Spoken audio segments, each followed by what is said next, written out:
ఈరోజే వైశాఖ శనివారం ఎంతో పవిత్రమైన విశేషమైన రోజు. వైశాఖ మాసము అంటే సాక్షాత్తు శ్రీ మహావిష్ణువుకు ఎంతో ప్రీతికరమైన మాసం. అందుకే ఈ మాసాన్ని మాధవ మాసము అని పిలుస్తారు. మరి ఎంతో విశేషమైన ఈ వైశాఖ మాసం శనివారం రోజు ఈ కథలను విన్నా, చదివినా, చెప్పినా, వినిపించినా జన్మల పాపాలు తొలగి కోటి జన్మల పుణ్యం వస్తుంది, సకల శుభాలు కలుగుతాయి. మరి ఆ కథలేంటో ఇప్పుడు ఈ వీడియోలో తెలుసుకుందాం. పూర్వకాలంలో అవంతి దేశంలో భాగ్యనగరము అనే ఒక పుర పట్టణం ఉండేది. పేరుకు తగినట్లుగానే ఆ పట్టణంలో భాగ్యవంతులకు కొదవలేదు. అయితే వారు తమ తమ సంపదలను చూసుకుని గర్విస్తూ మిగిలిన సామాన్యులను అతిహీనంగా చూసేవారు. ఆ ఐశ్వర్యమంతా తమ గొప్పే అని తలుస్తూ నిత్య పూజలు కాదు కదా, విశేష రోజుల్లో కూడా ఏ పూజలు చేసేవారు కాదు. అప్పుడు శ్రీమన్నారాయణుడికి వీరందరికీ జ్ఞానోదయం కలిగించాలి అని తోచింది. ఒక రోజున ఆ ధనవంతులు విందు వినోదాలతో మునిగి తేలుతున్నారు. ఆ పట్టణ తూర్పు వీధుల్లో కల శ్రీ లక్ష్మీనారాయణ ఆలయంలో కనీసం దీపం వెలిగించే నాదుడు కూడా కరువయ్యాడు. ఆ రోజు తొలి ఏకాదశి, అత్యంత పర్వదినం. కానీ ఆ పట్టణంలో ఒక్కరు కూడా ఆలయానికి వెళ్ళి పూజ చెయ్యాలి అని ఆలోచించలేదు. సాయంత్రం ఉన్నట్టుండి దట్టమైన మబ్బులు కమ్ముకున్నాయి. బ్రహ్మాండమైన కుంభవృష్టి కురిసింది. వ్యాపారులందరి ఇల్లు నీటిలో మునిగిపోయాయి. అంతా గాఢాంధకారం. తెల్లవారేసరికి ఊరంతా నేల మట్టం అయిపోయింది. వ్యాపారాలు అన్నీ పోయి చివరికి ఐశ్వర్యాలు పోయి కట్టుబట్టలతో మిగిలారు. ఎందుకీ ఉపద్రవం, ఎందుకీ జలప్రలయం, ఎవరికీ అంతు పట్టలేదు. అంతలో వారికి ఒక విశేషం కనిపించింది. ఆ ఊరి చివరన ఉండే పూరిపాకలు చెక్కు చెదరకుండా ఉన్నాయి. ఎంతో ఆశ్చర్యం కలిగింది. ఇంత కుంభవృష్టిలోనూ ఈ పూరిపాకలు ఎలా ఉన్నాయి అని వారిలో వారు అనుకుంటూ ఉండగా ఒక పెద్ద మెరుపు మెరిసింది. అప్పుడు ఆకాశవాణి ఇలా పలికింది, ఓ మూర్ఖులారా, మీ సంపదలన్నీ మీ గొప్పతనం అని భావిస్తూ ఉండడం వల్లే ఇలా జరిగింది. ఆ పూరి గుడిసెలో నివసించే దేవయ్య నాకు ప్రియభక్తుడు. ప్రతిరోజు మీ ఊరిలోని శ్రీ లక్ష్మీనారాయణ ఆలయంలో దీపాన్ని వెలిగిస్తూ ఉంటాడు. అంతేకాదు, ప్రతి ఏకాదశి రోజు తనకు వీలున్నంతలో శ్రీ వెంకటేశ్వర వ్రతకల్పాన్ని నిర్వర్తిస్తూ ఉంటాడు. తనతో పాటు ఆ గుడిసెలోని వారందరూ రక్షించబడ్డానికి దేవయ్యే కారణం. మీరందరూ కూడా ఈ వ్రతాన్ని ఆచరించండి. ఇలా చేస్తే మీ ఐశ్వర్యాలను తిరిగి పొందగలరు అని వినిపించింది ఆకాశవాణి. వెంటనే వ్యాపారులందరూ ఆ ఆలయానికి వెళ్ళి తక్షణమే అందరూ తలా ఒక పనిని పూర్తి చేసుకుని శ్రీ వెంకటేశ్వర వ్రతకల్పాన్ని ఆచరించారు. అందరి గృహాలు పూర్వ రూపంలో కనిపించాయి. ఆ రోజు మొదలు ఆ వర్తకులందరూ శ్రీవారి భక్తులై ప్రతి ఏకాదశి రోజు శ్రీ వెంకటేశ్వర స్వామి యొక్క వ్రతకల్పాన్ని ఆచరిస్తూ బతికి ఉన్నంతకాలం సుఖ సౌభాగ్యాలతో ఉండి చివరికి ముక్తిని పొందారు అని శ్రీ వశిష్ఠుల వారు వివరించి చెప్పారు. ఈ కథను విన్నవారు, చదివినవారు, ప్రసాదం స్వీకరించిన వారు శ్రీవారి కృపకు పాత్రులై మహాభాగ్యాన్ని పొందుతారు. పూర్వకాలంలో నగరి అనే గ్రామంలో ధనగుప్తుడు అనే ఒక వ్యాపారి ఉండేవాడు. అతను పరమ లోభి. ఎంత ధనాన్ని సంపాదించినా అతని లోభితనానికి అంతులేకుండా పోయేది. ఈ ఐశ్వర్యమంతా తన గొప్పే అని భ్రమలో కొట్టు మిట్టాడుతూ ఉండేవాడు. ఎంతటి వారినైనా ఈ అహంకారమే కదా పాతాళానికి అనగదొక్కేది. ధనగుప్తుడి భార్య కాంతిమతి. ఆమె ఎంతో భక్తి కలిగి ఉండేది. వారికి 3 కుమార్తెలు. చివరి కూతురైన కుమారికి దైవభక్తి ఎక్కువగా ఉండేది. ఎల్లప్పుడూ ఆ శ్రీనివాసుణ్ణి తలుస్తూ ఉండేది. తండ్రికి తెలియకుండా వీలు ఉన్నప్పుడల్లా శ్రీ వెంకటేశ్వర స్వామివారి ఆలయానికి వెళ్ళి స్వామిని దర్శించుకుని వస్తూ ఉండేది చిన్న కూతురైన కుమారి. ఆమె ఆలయానికి వెళ్ళినప్పుడల్లా అక్కడ ఇచ్చిన ప్రసాదాన్ని ఇంటికి వచ్చి అందరికీ ఇచ్చిన తండ్రి మాత్రం ఎప్పుడూ తీసుకునేవాడు కాదు. భర్త ప్రవర్తనకు కాంతిమతి ఎంతగానో బాధపడేది. ఒకరోజు కుమారి తన స్నేహితురాలి ఇంట శ్రీ వెంకటేశ్వర స్వామివారి వ్రతం జరుగుతుంది అని తెలుసుకుని వెళ్ళాలి అని అక్కడికి వెళ్తుంది. వ్రతం పూర్తయ్యేసరికి మిట్ట మధ్యాహ్నమయ్యింది. ప్రసాదాన్ని తాను స్వీకరించి కొంచెం పొట్లంగా కట్టుకుని ఇంటికి బయలుదేరింది కుమారి. మార్గమధ్యలోకి వచ్చేసరికి ఎండ తీవ్రత ఎక్కువైంది. ఎక్కడైనా కొంచెం దాహం తీర్చుకుందామని కుమారి అనుకోగానే ఆ పక్క వీధిలోనే తన తండ్రి అంగడి ఉందని కుమారికి గుర్తొచ్చింది. వెంటనే అంగడికి వెళ్ళి వ్రతం గురించి తండ్రికి చెప్పకుండా నీళ్లు అడిగి తాకింది. తండ్రి కోపగించుకుంటాడు అనే భయంతో కంగారుగా దాహం తీర్చుకుని వడివడిగా ఇంటిదారి పట్టింది కుమారి. ఈ హడావిడిలో కుమారి ప్రసాదం పొట్లం దుకాణంలోనే మర్చిపోయి ఇంటికి వెళ్ళిపోయింది. ఇంతలో ఆ బజారులో ఒక్కసారిగా అలజడి మొదలైంది. ప్రజలందరూ హాహాకారాలు చేస్తూ గగ్గోలు పెడుతున్నారు.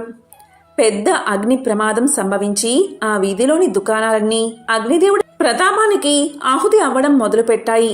అసలే మెట్ట మధ్యాహ్నం, దానికి తోడు తీవ్రమైన వడగాలి. శరీరం భయంతో కంపించిపోయింది వ్యాపారికి. ఇంకొద్ది క్షణాల్లో తన దుకాణం కూడా బూడిద కావాల్సిందే. ఈ ఆలోచనతో అతని చేతులు వణికిపోతున్నాయి. దుకాణం నుంచి అందరూ బయటకు పరుగులు తీశారు. కానీ వ్యాపారి మాత్రం అలాగే ఉండిపోయాడు. దుకాణాన్ని విడిచిపోబుద్ధి కావడం లేదు. అక్కడే ఉంటే తాను కూడా మాడి మసైపోగలడు. ఈ కంగారుతో చేతికి ఏదో పొట్లం తగలగానే ఏ ఆలోచన లేకుండా తీసి నోట్లో వేసుకున్నాడు. అది తీయగా అనిపించింది. అంతేకాదు, వ్యాపారి మనసు కొంచెం స్థిమితపడింది. ప్రశాంతంగా అనిపించింది. అప్పుడే ఒక అద్భుతమైన సంఘటన జరిగింది. మంటలన్నీ ధనగుప్తుడి దుకాణం వద్దకు వచ్చి ఆగిపోయాయి. ఒక్క నిప్పురవ్వ కూడా ధనగుప్తుడి దుకాణాన్ని తాకలేదు. ఏమిటి విచిత్రం, ఏమిటి మాయా, ధనగుప్తుడికి నోట మాట రావడం లేదు. ఇంతలో ఈ వీధిలో అగ్ని ప్రమాదం జరిగిందని తెలిసి ధనగుప్తుడి భార్య కాంతిమతి కుమార్తెలతో సహా భయ ఆందోళనతో ఆ శ్రీనివాసుణ్ణి ప్రార్థిస్తూ అక్కడికి వచ్చింది. దుకాణం వరకు వచ్చిన మంటలు పక్కనే ఉన్న అంగడి వద్దే ఆగిపోవడం చూసి వారందరూ సంభ్రమాశ్చర్యాలకు లోనయ్యారు. అప్పుడు కుమార్తెకు తాను దుకాణంలో మర్చిపోయిన పొట్లం గుర్తుకు వచ్చింది. ధనగుప్తుడు అంతకుముందు తిన్నది అదే పదార్థంగా గ్రహించాడు. అప్పుడు చిన్న కూతురు ఇలా చెప్పడం ప్రారంభించింది. ధనగుప్తుడు తిన్నది వెంకటేశ్వర స్వామివారి యొక్క ప్రసాదమని, వ్రతంలో పాల్గొనడం గురించి అంతా వివరించి చెప్పింది. తాను స్వీకరించిన ఆ ప్రసాదం అగ్ని ప్రమాదం నుండి రక్షించింది అని ధనగుప్తుడు గ్రహించాడు. శ్రీవారిని క్షమించమని చెంపలు వేసుకున్నాడు. ఆ రోజు సాయంకాలమే ఊరి వారందరినీ పిలిచి శ్రీ వెంకటేశ్వర స్వామి వ్రతకల్పాన్ని భక్తి శ్రద్ధలతో ఆచరించాడు. పూర్తిగా స్వామివారి సేవకే తన శేష జీవితాన్ని వెచ్చించి ముక్తిని పొందాడు. కేవలం ప్రసాదాన్ని స్వీకరించినంత మాత్రం చేతనే ఎంత ఆపద నుంచి బయటపడ్డాడో మీరు చూశారు కదా. ఈ వెంకటేశ్వర స్వామి వ్రతమహత్యం అంతటి అద్భుతమైనది. వీలున్నప్పుడల్లా ఈ వ్రతాన్ని ఆచరించి ఆ శ్రీనివాసుడి కృపకు పాత్రులు అవ్వండి అని భరద్వాజుల వారు దీనిని అనుగ్రహించారు. పూర్వకాలంలో కౌమార దేశంలో మిత్రుడు అనే చాకలి ఉండేవాడు. అతను తన కులవృత్తిని నిర్వహిస్తూ వీలున్నంతలో దాన ధర్మాలు చేస్తూ ధర్మపరంగా జీవితాన్ని గడిపేవాడు. కానీ అతని దిగులంతా అతనికున్న అవిటితనమే. కాలు అవటిది కావడం వల్ల ఉతికిన బట్టలను మూటలు కట్టి ఇంటింటికి తిరిగి ఇవ్వడం చాలా కష్టంగా ఉండేది అతనికి. దానికి తోడు గంపెడు సంసారం. కష్టపడకపోతే పూట గడవదు. ఎల్లప్పుడూ ఆ చాకలివాడు శ్రీనివాసుణ్ణి ప్రార్థిస్తూ ఉండేవాడు. ఏదో ఒక రోజున ఆ స్వామి తన్ని కరుణించకుండా పోతాడా అనే నమ్మకంతో జీవితం గడిపేవాడు. భక్త సులభుడైన ఆ శ్రీమన్నారాయణుడు ఇదంతా గమనిస్తూనే ఉన్నాడు. ఎవరికైనా వారి పూర్వజన్మ కర్మ నివృత్తి అయ్యే సమయానికి శ్రీనివాసుడే ఏదో ఒక రూపంలో వచ్చి తన భక్తులను తప్పకుండా ఆదుకుంటాడు. ఒకరోజు సాయంకాలం ఎప్పటిలాగే మిత్రుడు చాకిరేవి నుండి బట్టల మూటతో తిరిగి వస్తున్నాడు. మార్గమధ్యలో అతనికి ఒక ముసలి బ్రాహ్మణుడు కనిపించాడు. సహజంగానే భక్తి శ్రద్ధలు కలవాడు అవడం వల్ల మిత్రుడు భుజం మీద మూటను కిందకు పెట్టి ఆ బ్రాహ్మణుడికి నమస్కారం చేశాడు. అప్పుడు ఆ విప్రోత్తముడు ఇలా పలికాడు, ఎంతో బాధపడుతున్నావు. నీ బాధ చూడ్డానికే నాకు చాలా కష్టంగా ఉంది. నువ్వెంత కష్టపడుతున్నావో కదా అని అడిగాడు. అప్పుడు మిత్రుడు ఇలా అన్నాడు, స్వామి, మీరు ఎవరో కానీ మహానుభావుల్లాగా ఉన్నారు. నాది గంపెడు సంసారం. ఆ సంసార భారం చేత నాకు ఈ పని చేయడం తప్పడం లేదు. ఈ అవటితనం పోయే మార్గం ఏదైనా ఉంటే సెలవు ఇవ్వండి అని విన్నవించుకున్నాడు. అప్పుడు ఆ ముసలి బ్రాహ్మణుడు ఇలా చెప్పాడు, నాయనా, తప్పకుండా చెబుతాను. సావధానంగా విను. నీ అవటితనం పోవడమే కాకుండా నీకు అష్ట ఐశ్వర్యాలు కలిగే వ్రతం ఒకటి ఉంది. దాన్ని ఆచరించిన మరుక్షణమే నీకు 1000 వరహాలు లభిస్తాయి. అయితే ఒక్క షరతు, అందులో సగం నాకు సమర్పించాలి. రేపు మళ్ళీ ఇదే సమయానికి ఇక్కడికి వస్తాను అని చెప్పాడు ఆ బ్రాహ్మణుడు. అప్పుడు చాకలివాడు ఇలా పలికాడు, స్వామి, ఇంతకు మించిన మహాభాగ్యం ఏముంటుంది? ఆ వ్రతమేదో ఏ రోజు ఆచరించాలో సెలవియ్యండి అని ప్రార్థించగా బ్రాహ్మణుడు శ్రీ వెంకటేశ్వర వ్రతకల్పాన్ని వివరంగా చెప్పాడు. అప్పుడు మిత్రుడు రెట్టించిన ఉత్సాహంతో ఇంటికి వచ్చి ఈ విషయం గురించి భార్యకు చెప్పి ఇరుగు పొరుగుల వారిని ఆహ్వానించి వెంకటేశ్వర స్వామి వ్రతాన్ని ఆచరించి తీర్థ ప్రసాదాలు తాను స్వీకరించి వచ్చిన వారందరికీ పెట్టాడు. ఇంతలో ఇంటి బయట ఏదో కోలాహలం వినబడింది. మిత్రుడి కుమారుడు ఇంటి బయట నుంచి పరుగు పరుగున వచ్చి, నానా, రాజుగారి భటులు మీకోసం వచ్చారు. రాజుగారు మీకు కట్న కానుకలు పంపించారట అని పలికాడు. వెంటనే రాజభటులు వచ్చి మిత్రుడితో ఇలా అన్నారు, రాజుగారి ఆస్థానంలో నిన్ను చాకలిగా నియమించారు అని చెప్పి 1000 వరహాలు బహుమానంగా ఇచ్చారు. 1000 వరహాల మూట పెట్టి 1 వారం లోపల వచ్చి రాజుగారి కొలువులో చేరవలసింది అని తెలియచేశారు. మిత్రుడి ఆనందానికి అవధులు లేవు. వారం దాకా ఎందుకు, రేపే వెళ్తాను అని మూటాముళ్ళు సర్దుకుని మరుసటి రోజు తెల్లవారుజామునే ప్రయాణం కట్టాడు. ఆ ఆనందంలో ఆ ముసలి బ్రాహ్మణుడి సంగతే మర్చిపోయాడు. మార్గమధ్యలో గుర్తుకు రాగా 1 నెల తర్వాత కలవచ్చులే అనుకున్నాడు చాకలి. వెళ్ళి రాజుగారి ఆస్థానంలో చేరాడు. రోజులు నెలలు గడిచిపోతున్నాయి. ఆ బ్రాహ్మణుడికి ఇచ్చిన మాట పూర్తిగా మర్చిపోయాడు. అప్పుడు బ్రాహ్మణ రూపంలో వచ్చిన ఆ స్వామివారికి కోపం వచ్చింది. మానవ నైజం ఇంతే అనుకున్నారు.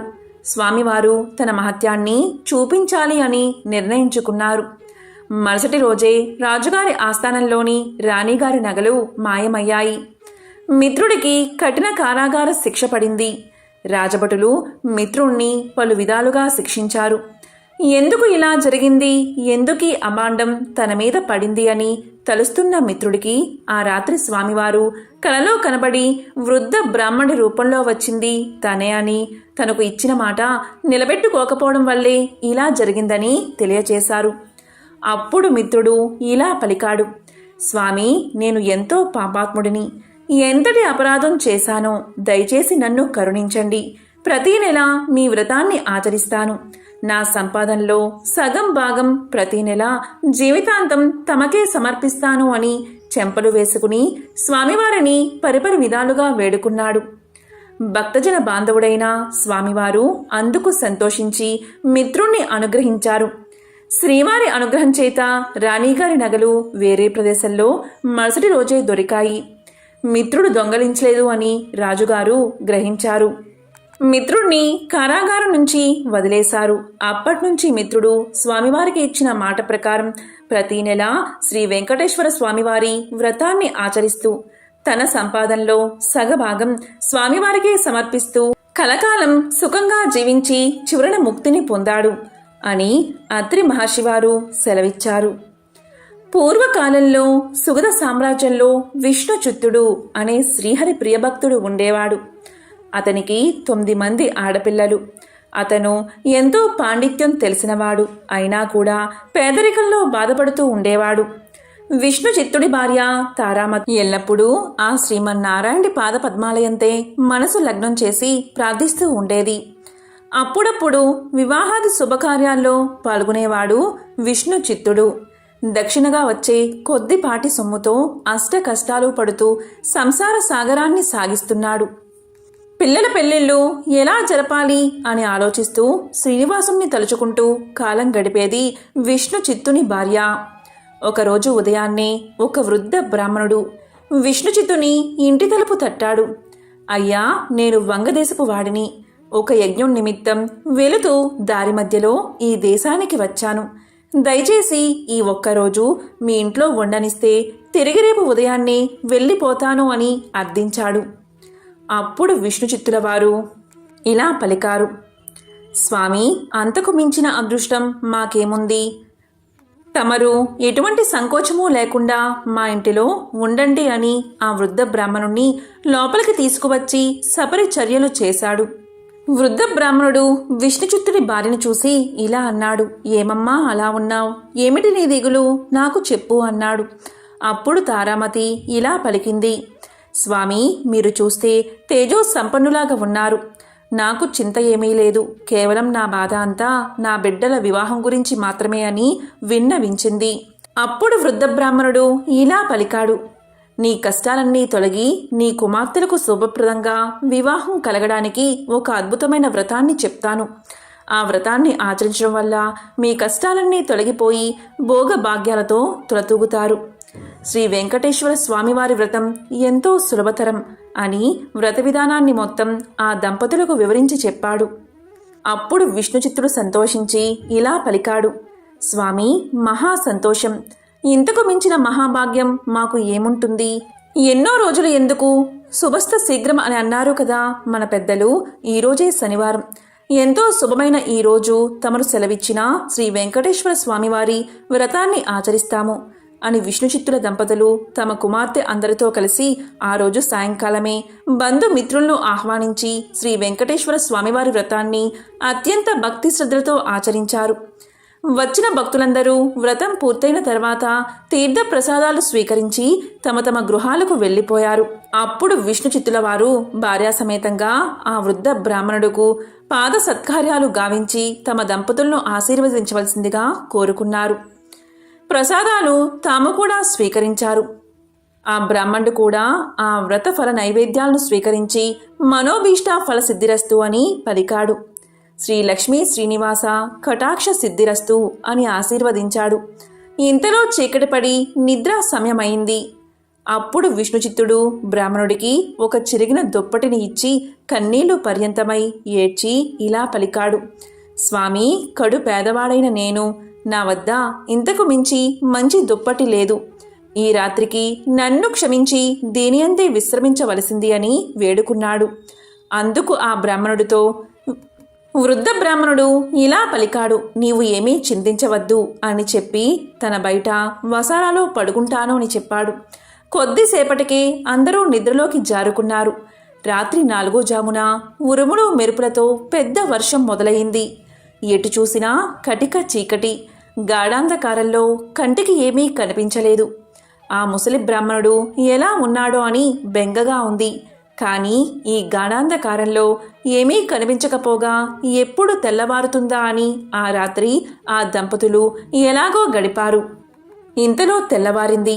వాన తేలికపడింది.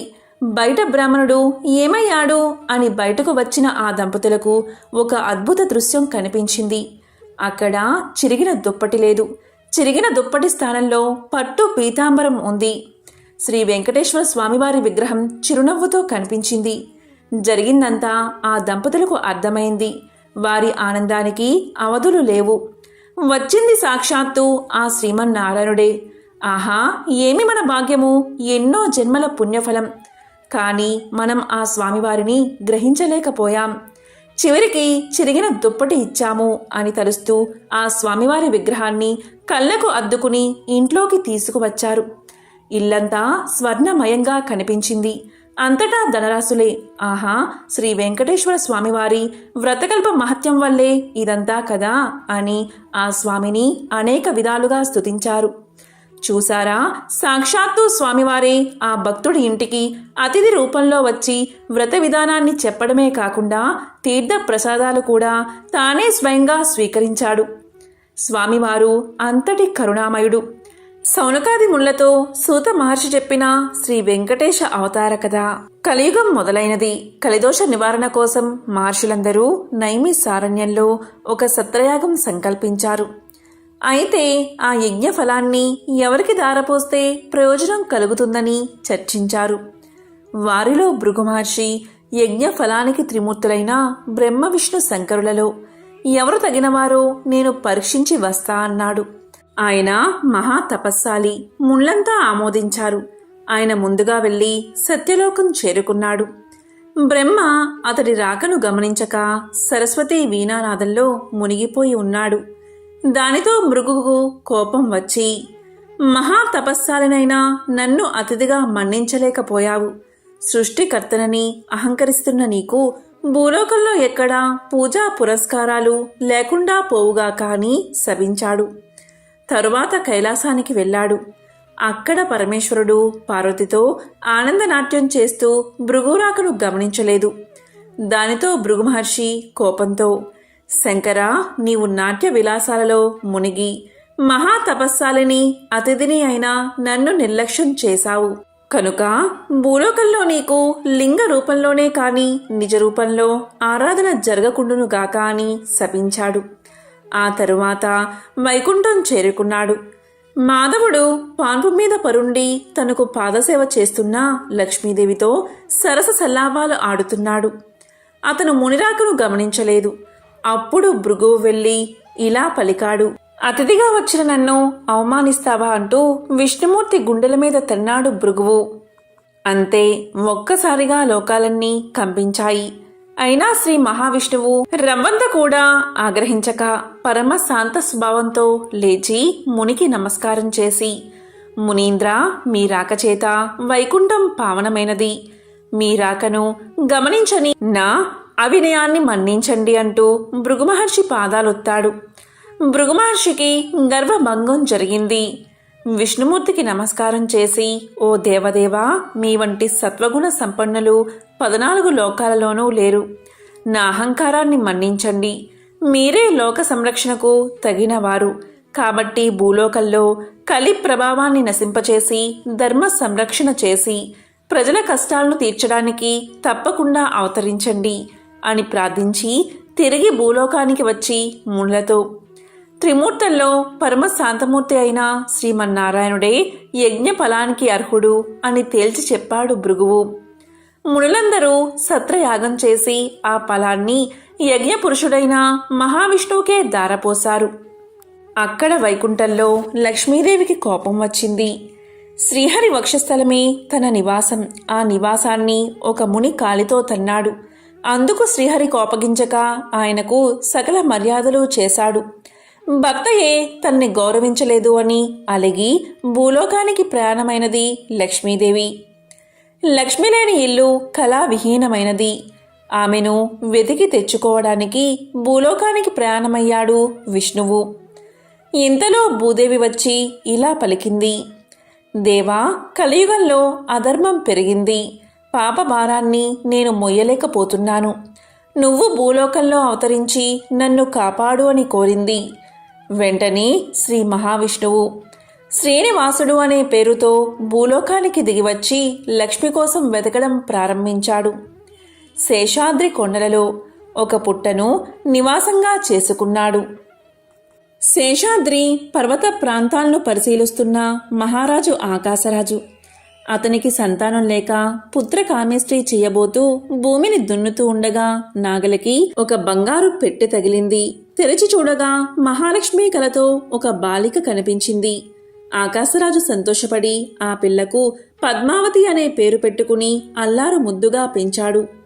యుక్త వయసు వచ్చిన పద్మావతి ఒకసారి శ్రీనివాసుణ్ణి చూసి మోహించింది.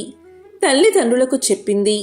ఆకాశరాజు వచ్చి చూసి శ్రీనివాసుడి తేజో విశేషాలకు ఆశ్చర్యపడి అతడే శ్రీ మహావిష్ణువు అని భావించి పద్మావతిని ఇచ్చి వివాహం చేశాడు. ఆకాశరాజు తరువాత అతని తమ్ముడు తొండమాండు రాజయ్యాడు.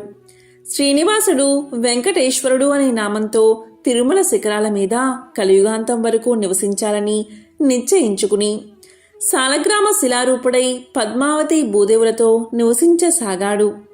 తొండమానుడు శ్రీ వెంకటేశ్వరుడికి ఆలయం నిర్మించాడు. తొండమానుడు శ్రీ వెంకటేశ్వరుడికి ఆలయాన్ని నిర్మించాడు. తన్ని సేవించే భక్తులకు కల్పవృక్షం లాంటి వాడే శ్రీనివాసుడు ఇప్పటికీ భక్తులను సంరక్షిస్తూ అక్కడ నిలిచి ఉన్నాడు. సౌనకాది మహాముళ్లంతా సూతుడు చెప్పింది విని వెంకటాచలంపై వెలిసాక శ్రీనివాసుని అనుగ్రహం పొందిన వారెవరైనా ఉంటే వారి కథను వినిపించు అని సూతుడిని అడిగారు. అప్పుడు సూతుడు ఇలా చెప్పడం ప్రారంభించాడు. పూర్వకాలంలో బీబీ నాంచారమ్మ అనే ఆమె ఉండేది. ఆమె మాలిక్ కాఫీర్ అనే సేనాని కుమార్తె. ఆమె అసలు పేరు సురతాని. స్వతహాగా హిందువైన మాలిక్ కాఫీర్ అల్లావుద్దీన్ ఖిల్జాకి సేనానిగా మారి తాను కూడా ముస్లిం మతాన్ని స్వీకరించాడు. తన రాజ్యాన్ని విస్తరించే బాధ్యతను ఖిల్జీ మాలిక్ కాఫీర్ మీద ఉంచాడు. దాంతో మాలిక్ కాఫీర్ దక్షిణ భారతదేశం మీదకి విరుచుకుపడ్డాడు. తమ దండయాత్రలో భాగంగా మాలిక్ శ్రీరంగాన్ని చేరుకున్నాడు. అతను శ్రీరంగం చేరుకునేసరికి రంగనాథుని ఆలయం భక్తులు సమర్పించిన కానుకలతో దగదగలాడిపోతుంది. పంచలోహాలతో రూపొందించిన స్వామి యొక్క ఉత్సవమూర్తిని చూసిన కాఫీర్ కళ్ళు చెదిరిపోయాయి. అలాంటి విగ్రహాలను కరిగిస్తే ఎంత ధనం సమకూరుతుందో కదా అనుకున్నాడు లోపల. అలా తన దండయాత్రలో దోచుకున్న వందలాది విగ్రహాలలోకి రంగనాథుడి ఉత్సవ విగ్రహాన్ని కూడా చేర్చుకుని ఢిల్లీకి బయలుదేరాడు కాఫీర్. ఢిల్లీకి చేరుకున్న తర్వాత తాను దోచుకున్న సొత్తుని తన కుటుంబం ముందర గొప్పగా ప్రదర్శించాడు మాలిక్ కాఫీర్. వాటినిటి మధ్య శోభాయమానంగా వెలిగిపోతున్న రంగనాథుడి విగ్రహాన్ని చూసిన అతని కూతురు తనకు ఆ విగ్రహాన్ని ఇవ్వమని తండ్రిని అడిగింది. ఆ విగ్రహం ఆమె చేతికి అందిందే తడువుగా దాన్ని తన తోడుగా భావించసాగింది.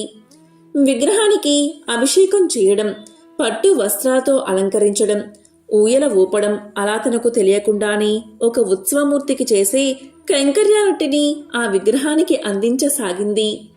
ఆ విగ్రహంతో ఒక్కో రోజు గడుస్తున్న కొద్దీ దానిమీదే సురతాని మనసు లగ్నం కాసాగింది. మరోపక్క రంగనాథుడి ఉత్సవమూర్తిలేని శ్రీరంగం వెలవెలబోయింది. దండయాత్రలో చనిపోయిన కుటుంబాలు ఎంతగా బాధపడ్డాయో రంగనాథుడి విగ్రహం కోల్పోయిన భక్తులు అంతే బాధలో మునిగిపోయారు. చివరికి భక్తులందరూ ధైర్యం తెచ్చుకుని ఆ మాలిక్ కాఫీర్ని వేడుకునేందుకు ఢిల్లీ ప్రయాణమయ్యారు.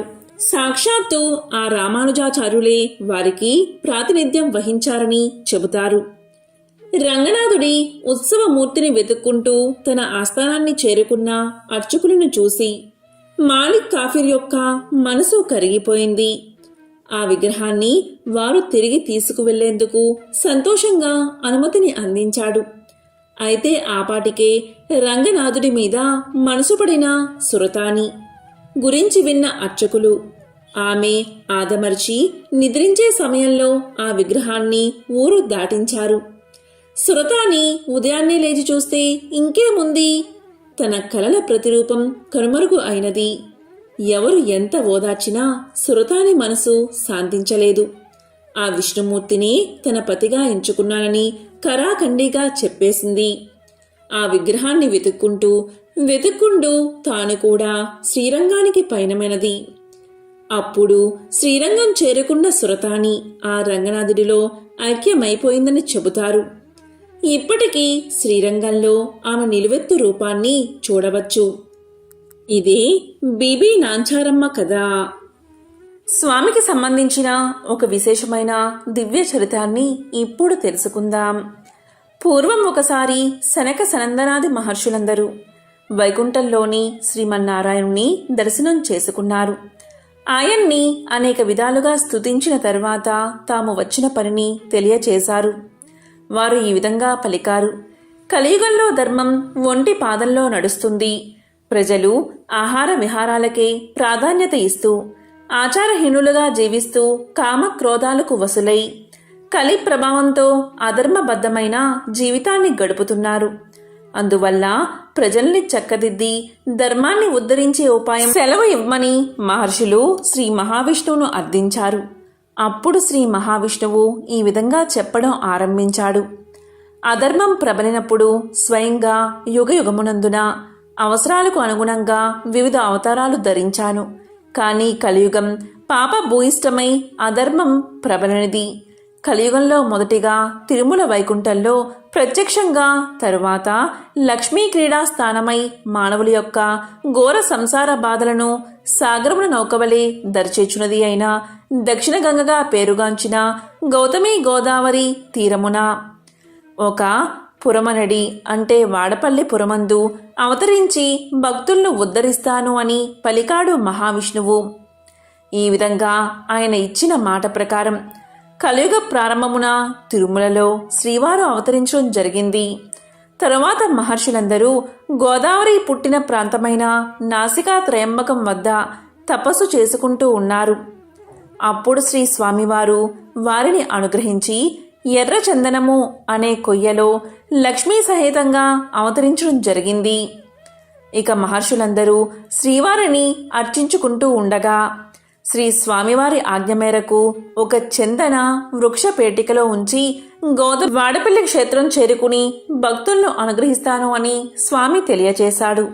కొంతకాలానికి నౌకాపురి ప్రజలకు అంటే వాడపల్లి ప్రజలకు గౌతమి ప్రవాహంలో కొట్టుకు వస్తున్న చందన వృక్షం కనిపించింది. తీరానికి తీసుకువద్దామని వెళ్ళినంతలో అదృశ్యమైపోవడం ప్రారంభించింది. ఈ విషయమై గ్రామస్తులందరూ పండితులతో చర్చించిన శ్రీవారి యొక్క లీలలు వారెవరూ కనుగొనలేకపోయారు.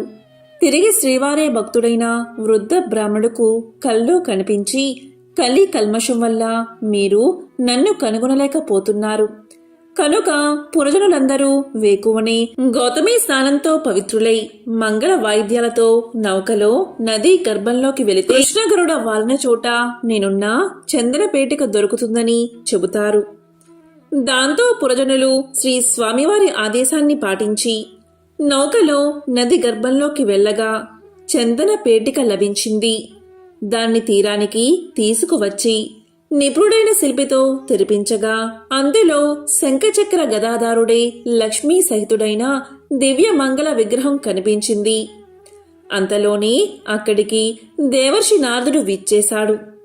గతంలో మహర్షులు వైకుంఠానికి వెళ్లి ప్రజలకు ధర్మాన్ని ఉద్ధరించడానికి ఉపాయం చూడవలసిందిగా విష్ణువును ప్రార్థించడం, విష్ణువు నౌకాపురిలో అర్చావతారంగా వెలుస్తానని చెప్పడం మొదలైన విషయాలు నారదుడు పురజనులకు వివరించాడు. అందుకు నిదర్శనంగా శ్రీ స్వామివారు కటిహస్తానికి బదులుగా గదాధారుడై వెలుయుట జరిగినది.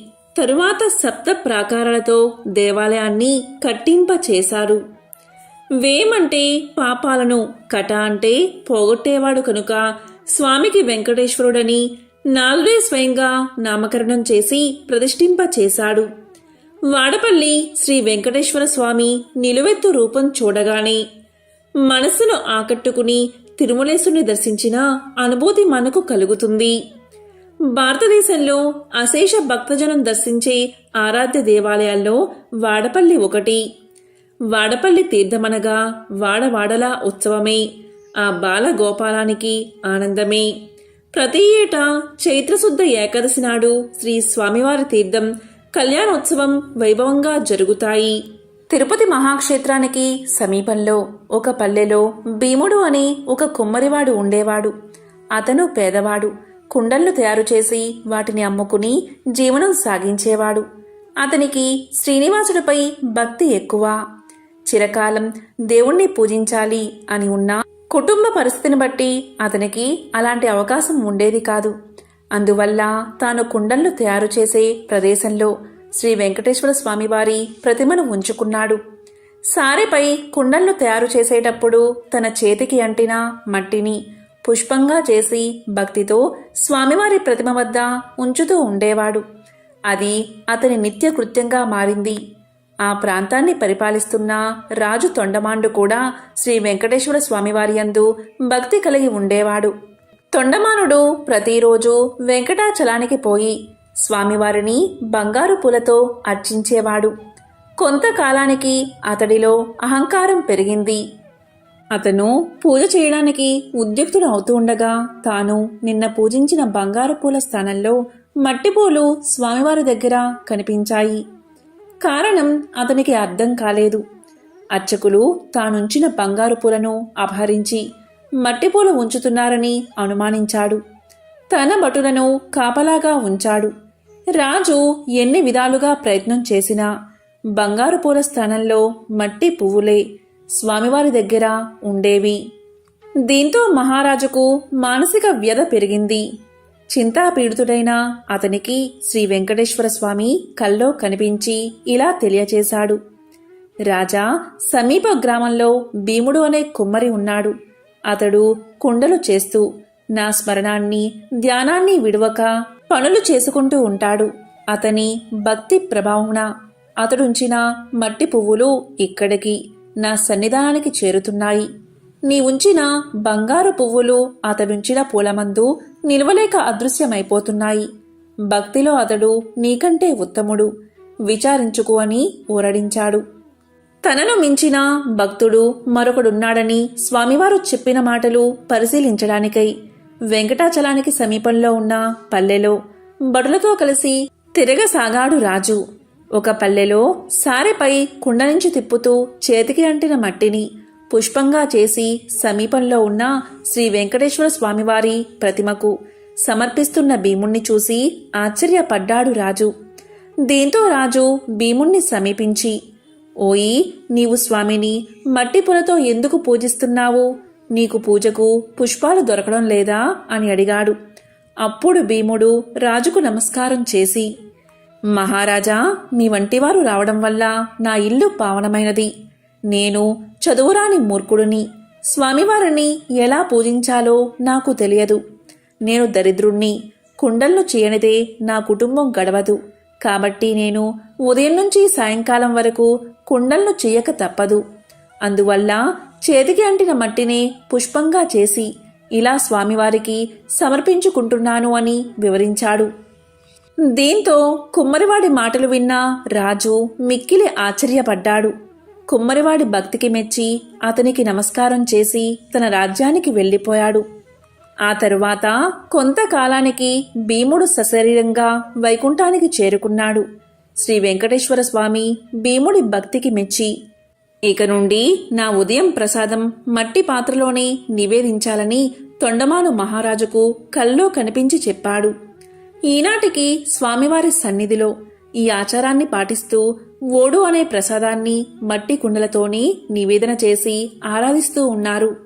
ఇక తొండమానుడు శ్రద్ధాభక్తులతో శ్రీ వెంకటేశ్వర స్వామిని అర్చిస్తూ నిత్యోత్సవాలు, రథోత్సవాలు, సమారాధనలు మున్నగు వాటిని జరిపిస్తూ మరుజన్మలో విష్ణు లోకానికి చేరుకున్నాడు.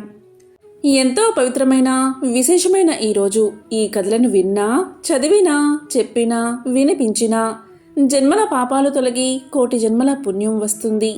సకల శుభాలు కలుగుతాయి. ఓం నమో నారాయణాయ. ఓం నమః శివాయ. ఓం శ్రీ మహాలక్ష్మియే నమః. ఓం శ్రీ మాత్రే నమః.